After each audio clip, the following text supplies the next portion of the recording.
En novembre, alors que le général Georgi Zhukov masse une force énorme au nord de la ville, préparant une contre-attaque fulgurante, les premières tempêtes de neige balaient le champ de bataille.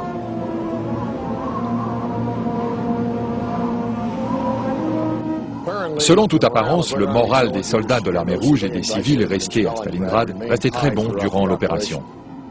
Mais, pour être tout à fait franc, ils n'avaient pas le choix et devaient garder le moral. La discipline instituée par la police politique était extrêmement rigide et sévère. Les soldats n'avaient pas le choix et devaient combattre jusqu'à la mort.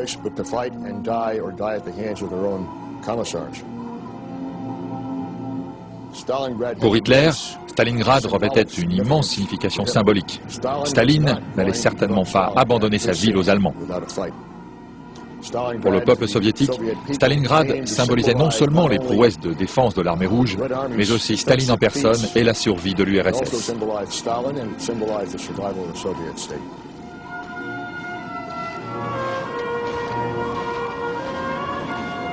Le 19 novembre, les Russes sont prêts à passer à l'offensive. On arme les mitrailleuses et les chars blindés n'attendent qu'une chose, déferler sur l'ennemi.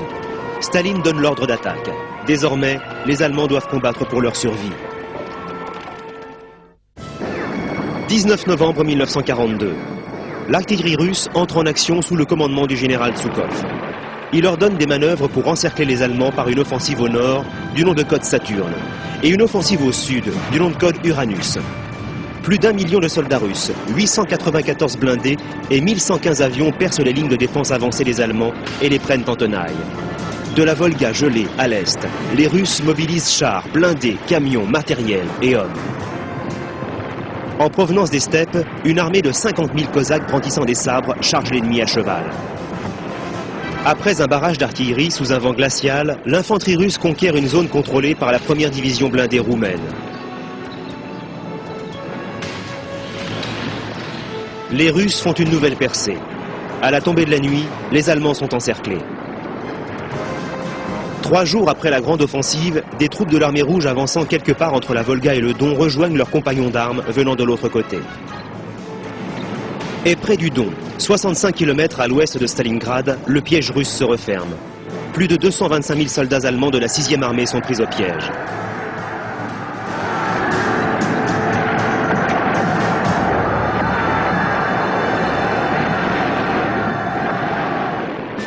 Le général von Paulus envoie un message à Berlin indiquant que son armée, composée de 22 divisions, est encerclée, que Stalingrad est aux mains des Russes, et que d'autres forces ennemies venant du sud-est et du nord-ouest approchent de la ville.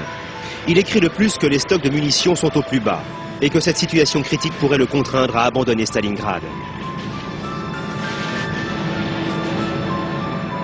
L'étau se resserre et von Paulus demande la permission de se retirer de la zone de combat. Mais Hermann Göring, chef de la Luftwaffe, affirme pouvoir ravitailler les troupes au sol. Hitler donne donc l'ordre à von Paulus de se retrancher pour ensuite tenir tête à l'armée rouge. L'Allemagne ne quittera pas la Volga.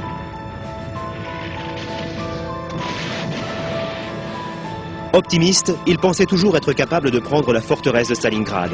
Mais les officiers allemands réalisent qu'ils ne sont plus que captifs d'une prison russe.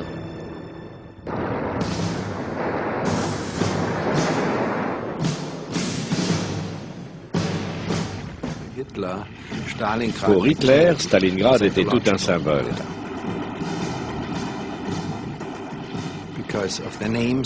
Parce qu'il voulait montrer au monde entier qu'il pouvait prendre, même en hiver, une ville de Russie, en l'occurrence Stalingrad, la ville de son ennemi communiste Staline.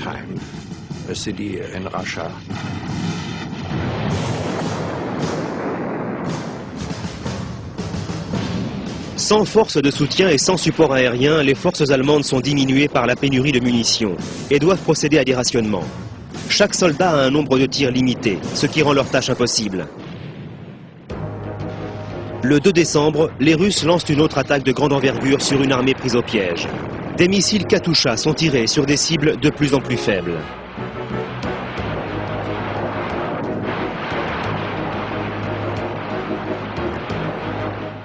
Après avoir encerclé les forces allemandes autour de Stalingrad, les soviétiques ont adopté 2 stratégies. La première consistait à étendre leur ligne d'encerclement vers l'ouest et prendre les Allemands en tenaille. La seconde visait à réduire les forces ennemies prisonnières dans la ville. Ces 2 objectifs étaient très difficiles à réaliser. L'un des exemples de propagande de guerre le plus intéressant utilisé par les Russes était celui de Vassili Zaitsev. C'était un jeune engagé volontaire qui avait réussi à atteindre Stalingrad en traversant la Volga sous les feux allemands à la fin du mois de septembre. Durant les premières attaques, il se fait remarquer comme excellent tireur embusqué. Durant les 6 semaines suivantes, il réussit à liquider environ 200 officiers allemands. En fait, grâce à ses exceptionnelles aptitudes au tir, il avait été incorporé dans l'unité des tireurs d'élite pour rendre la vie impossible aux Allemands. La propagande soviétique avait été très efficace en présentant ce jeune tireur d'élite comme un héros national. Ceci dans le but d'inspirer l'armée rouge et de remonter le moral de la population soviétique.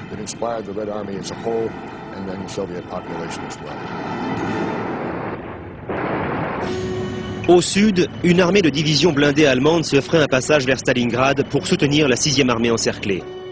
4 semaines plus tard, face à l'assaut de centaines de milliers de Russes, la tentative de sauvetage échoue à 50 km de la 6e armée prise au piège. Pressé de briser l'encerclement russe et de rejoindre l'armée de relève, von Paulus ne peut battre en retraite, car Hitler lui ordonne de rester où il est. La tentative de Göring d'apporter un soutien aérien aux troupes allemandes bloquées à Stalingrad échoue à cause des tempêtes de neige. Pendant les 70 jours du pont aérien, seule une fraction infime du matériel de support atteint les troupes au sol, et 488 avions sont abattus. Certains pilotes refusent même d'atterrir dans la zone de guerre et larguent le matériel depuis les avions. Von Paulus envoie un message radio aux quartiers généraux expliquant que si l'ordre d'Hitler de larguer 300 tonnes de vivres et de matériel par jour n'était pas respecté, ce serait une catastrophe. L'armée meurt de froid et de faim. Elle n'a plus ni munitions, ni nourriture, et ses véhicules sont immobilisés. À ce moment-là, von Paulus et ses quartiers généraux se trouvaient en dehors de Stalingrad. C'est là qu'Hitler lui donna l'ordre d'entrer dans Stalingrad. Souvent, il demandait à Hitler s'il fallait battre en retraite ou se rendre. Et Hitler lui répondait toujours « Non, non, non ».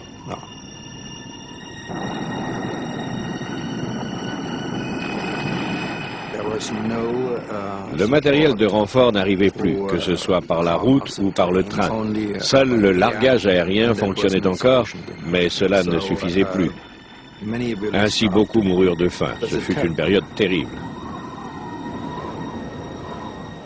Le 8 janvier, les Russes demandent aux Allemands de se rendre. Mais la réponse d'Hitler est ferme et définitive. Interdiction de capituler. La 6e armée tiendra ses positions jusqu'au dernier homme et la dernière munition.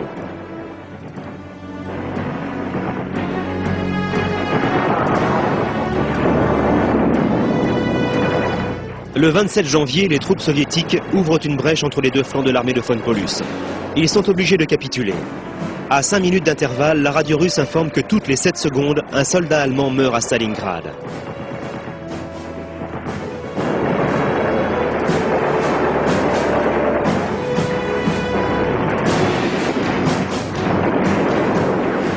Les Russes resserrant l'étau, les Allemands ne peuvent plus battre en retraite.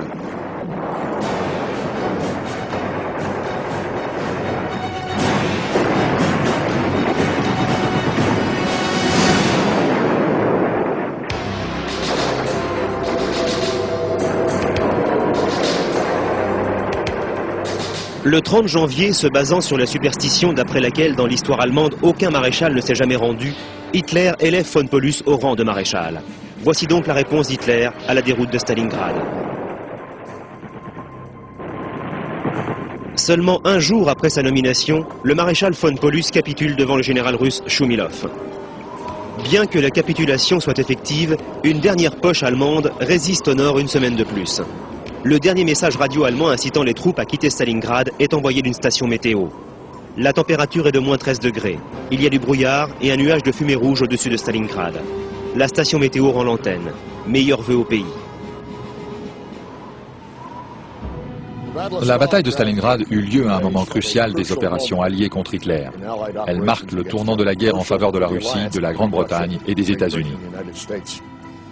Pendant que la guerre faisait rage à Stalingrad, à l'automne 1942, les forces britanniques préparaient leur contre-attaque à El Alamein, en Afrique du Nord. Rommel était alors au fait de sa puissance. Ainsi, la victoire soviétique à Stalingrad et la victoire britannique, c'est-à-dire celle de Montgomery à El Alamein, vinrent à point nommé, et ces deux exemples de combats victorieux firent basculer la guerre en faveur des Alliés.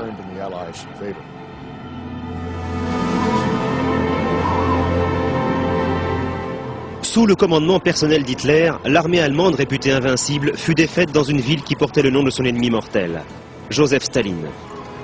Pour le peuple allemand, Stalingrad fait voler en éclats l'illusion de l'invincibilité de la machine de guerre allemande. Pour les Alliés, la bataille de Stalingrad a marqué le tournant de la guerre contre l'Allemagne nazie.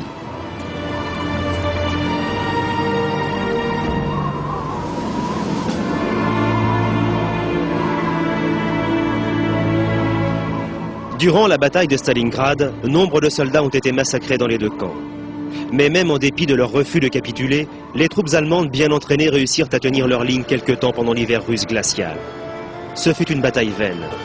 Les Russes étaient plus nombreux et avaient la volonté de résister pour sauver leur pays.